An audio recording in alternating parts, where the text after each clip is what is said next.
Hello everyone, welcome to Crystal's Crochet Cubby Hole. And today we will be reading chapter 8 of our Winnie-the-Pooh. Trying to do something a little different. I don't know, I might need to get closer to you. Okay, there we go. Chapter 8, in which Christopher Robin leads an exposition to the North Pole.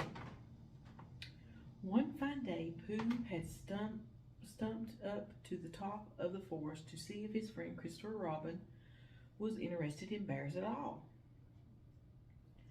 At breakfast that morning, a simple meal of marmalade spread lightly over a honeycomb or two, he had suddenly thought of a new song.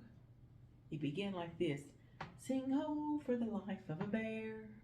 And I think my camera's a little crooked. Hold on just a second. Let's see if we can. Okay, whatever. And this is little. This is little. Yeah. Let me see if I can turn you just slightly so you can see her. She's gonna sit here with us and listen to the story.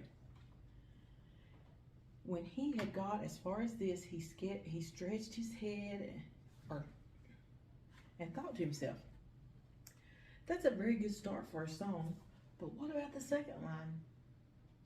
He tried singing "ho" 2 or 3 times, but it didn't seem to help. Perhaps it would be better, he thought, if I sang "hi" for the life of a bear. So he sang it, but it wasn't. "Very well then," he said, "I shall sing that first line twice, and perhaps if I sing it very quickly, I shall find myself singing the 3rd and 4th lines before I have time to think of them.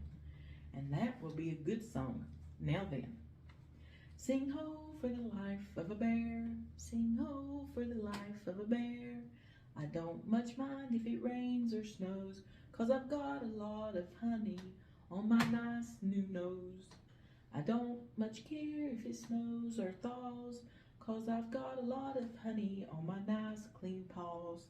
Sing ho for a bear, sing ho for a Pooh, and I'll have a little something in an hour or 2. He was so pleased with this song that he sang it all the way to the top of the forest. And if I go on singing it much longer, he thought, it will be time for the little something, and then the last line won't be true. So he turned it into a hum instead.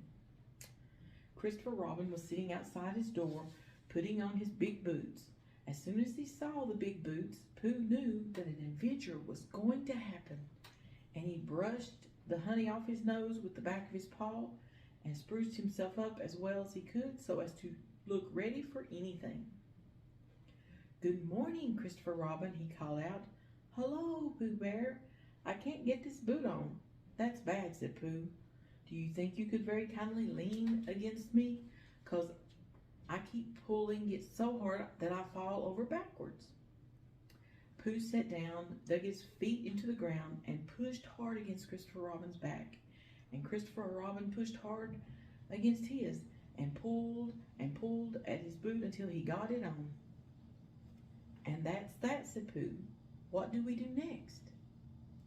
"We are all going on an expedition," said Christopher Robin as he got up and brushed himself. "Thank you, Pooh." "Going on an expedition?" said Pooh eagerly. "I don't think I've ever been on one of those. Where are we going to on this expedition?"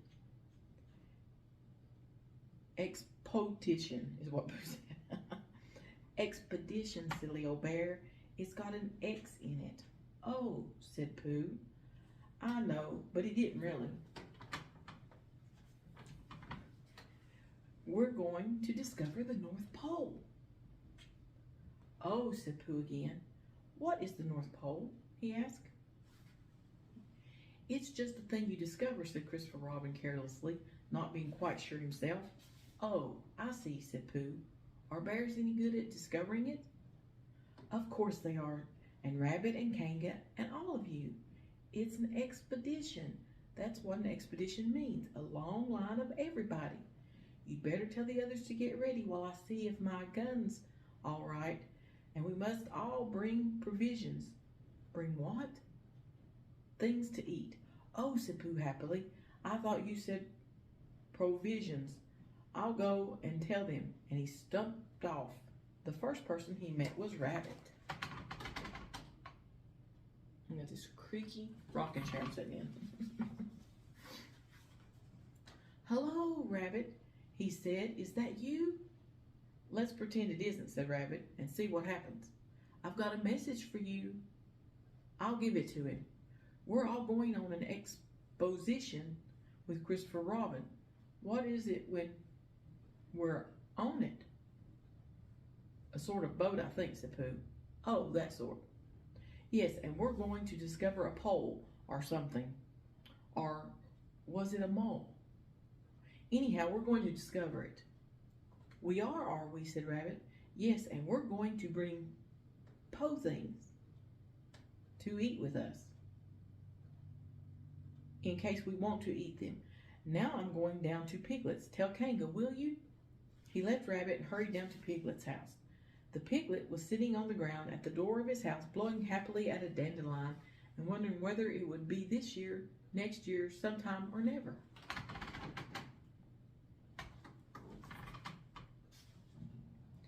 He had just discovered that it would be never and was trying to remember what it was and hoping it wasn't anything nice when Pooh came up.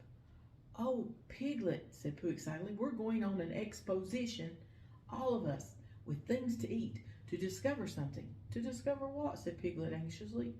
"Oh, just something. Nothing fierce?" Christopher Robin didn't say anything about fierce. He just said it was an X, or had an X. "It isn't their necks I mind," said Piglet earnestly. "It's their teeth. But if Christopher Robin is coming, I don't mind anything." In a little while, they were already at the top of the forest, and the exposition started.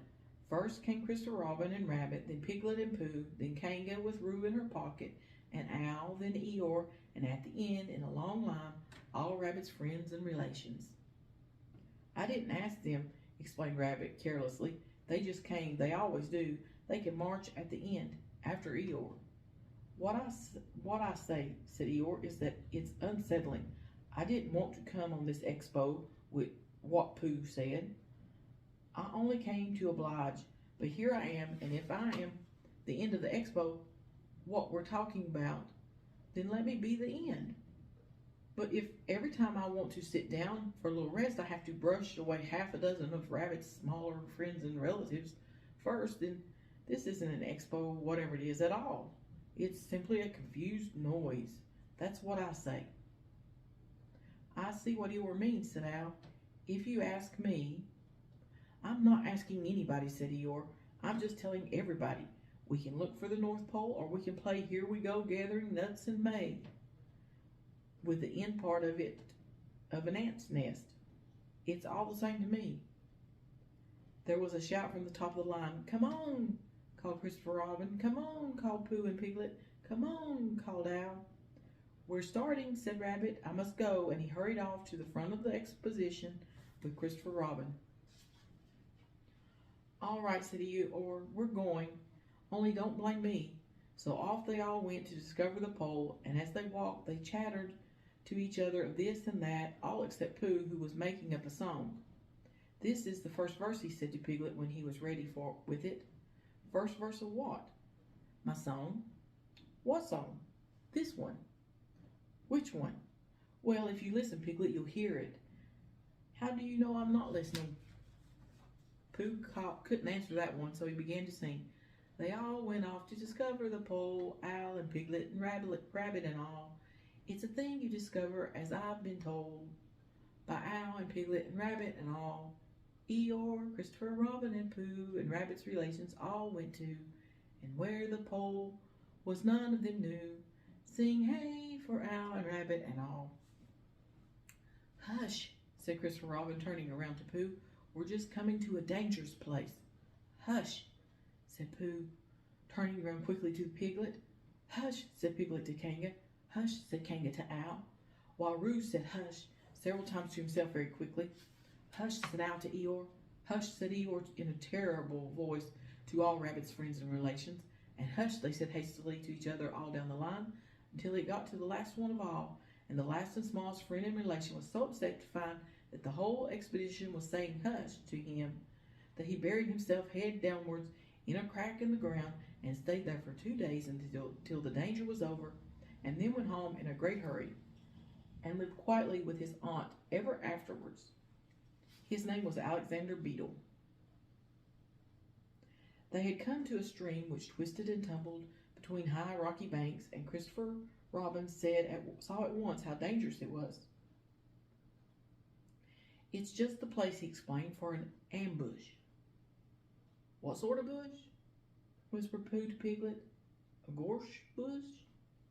"My dear Pooh," said Owl in his superior way, "don't you know what an ambush is?" "Owl," said Piglet, looking round at him severely. Pooh's whisper was a perfectly private whisper, and there was no need. "An ambush," said Owl, "is a sort of surprise. So is a gorse bush sometimes," said Pooh. "An ambush, as I was about to explain to Pooh," said Piglet, "is a sort of a surprise. If people jump out at you suddenly, that's an ambush," said Owl. "It's an ambush, Pooh, when people jump at you suddenly," explained Piglet. Pooh, who now knew what an ambush was, said that a gorse bush had sprung at him suddenly one day when he fell off of a tree, and he had taken 6 days to get all the prickles out of himself. "We're not talking about gorse bushes," said Owl a little crossly. "I am," said Pooh. They were climbing very cautiously up the stream now, going from rock to rock, and after they had gone a little way, they came to a place where the banks widened out at each side, so that on one side of the water there was a level strip of grass on which they could sit down and rest. As soon as he saw this, Christopher Robin called, "Halt!" and they all sat down and rested. "I think," said Christopher Robin, "that we ought to eat all our provisions now, so that we shan't have so much to carry." "Eat all our what?" said Pooh. "All that we brought," said Piglet, getting to work. "That's a good idea," said Pooh, and he got to work too. "Have you all got something?" asked Christopher Robin with his mouth full. "All except me," said Eeyore, "as usual." He looked round at them in his melancholy way. "I suppose none of you are sitting on a thistle by any chance?" "I believe I am," said Pooh. "Ow!" He got up and looked behind him. "Yes, I was. I thought so." "Thank you, Pooh, if you've quite finished with it." He moved across to Pooh's place and began to eat. "It don't do them any good, you know, sitting on them," he went on, as he looked up munching. "Takes all the life out of them. Remember that another time, all of you. A little consideration, a little thought for others makes all the difference." As soon as he'd finished his lunch, Christopher Robin whispered to Rabbit, and Rabbit said, "Yes, yes, of course." And they walked a little way up the stream together. "I didn't want the others to hear," said Christopher Robin. "Quite so," said Rabbit, looking important. I wondered, it's only, Rabbit, I suppose you don't know, what does the North Pole look like?" "Well," said Rabbit, stroking his whiskers, "now you're asking me. I did know once, only I've sort of forgotten," said Christopher Robin carelessly. "It's a funny thing," said Rabbit, "but I've sort of forgotten too, although I did know once. I suppose it's just a pole stuck in the ground." "Sure to be a pole," said Rabbit, because of calling a pole. "And if it's a pole, well, I should think it would be sticking in the ground, shouldn't you? Because there'd be nowhere else to stick it." "Yes, that's what I thought." "The only thing," said Rabbit, "is where is it sticking?" "That's what we're looking for," said Christopher Robin.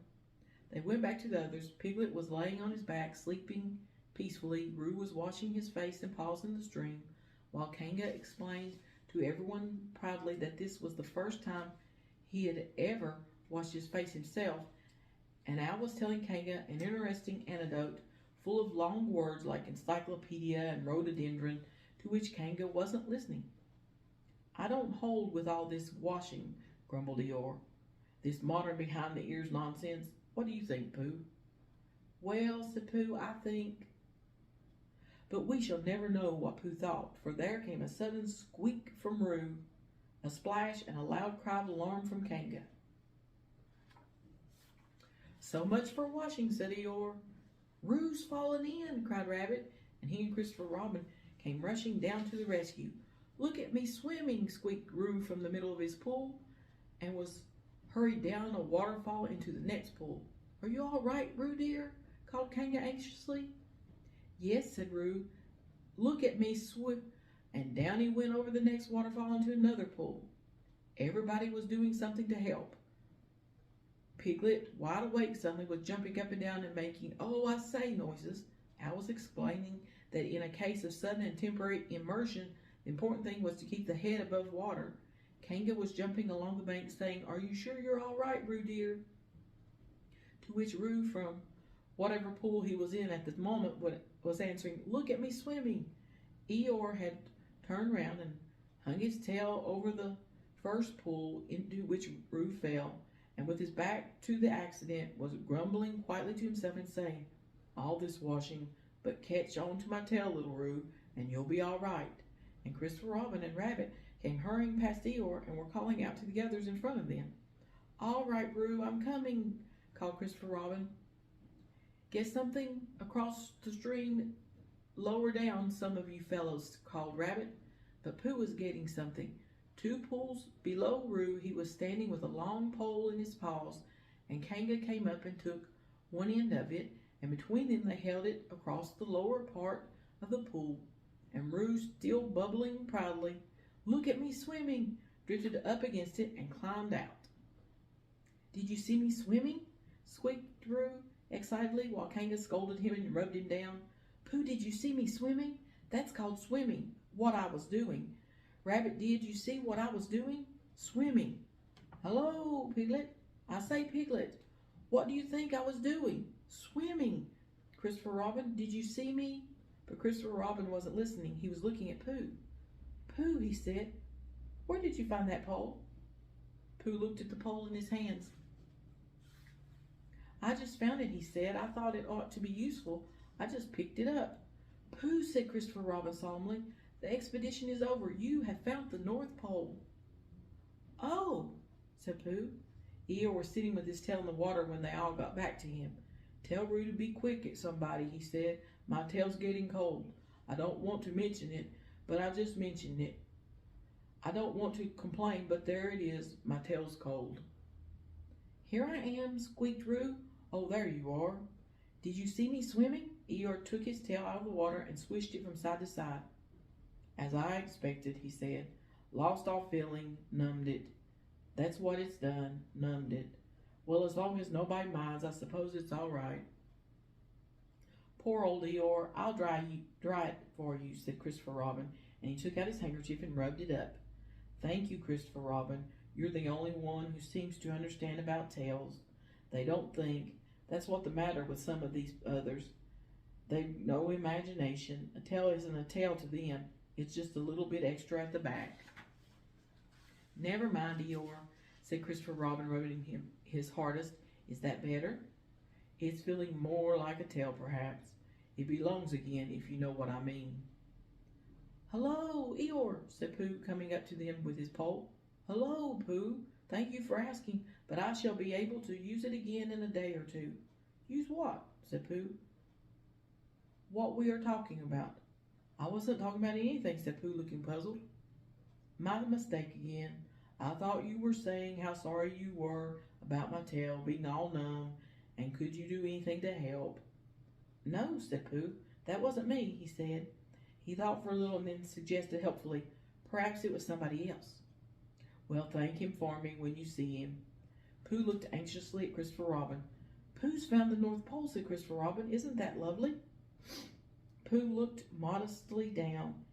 Is that it? Said Eeyore. Yes, said Christopher Robin. Is that what we were looking for? Yes, said Pooh. Oh, said Eeyore. Well, anyhow, it didn't rain, he said. They stuck the pole in the ground and Christopher Robin tied a message on it. North Pole, discovered by Pooh. Pooh found it. Then they all went home again, and I think, but I am not quite sure that Roo had a hot bath and went straight to bed. But Pooh went back to his own house and, feeling very proud of what he had done, had a little something to revive himself. And that's the end of our chapter today. I appreciate you guys. I love you, and we will talk to you later in Crystal's Crochet Cubbyhole. Bye for now.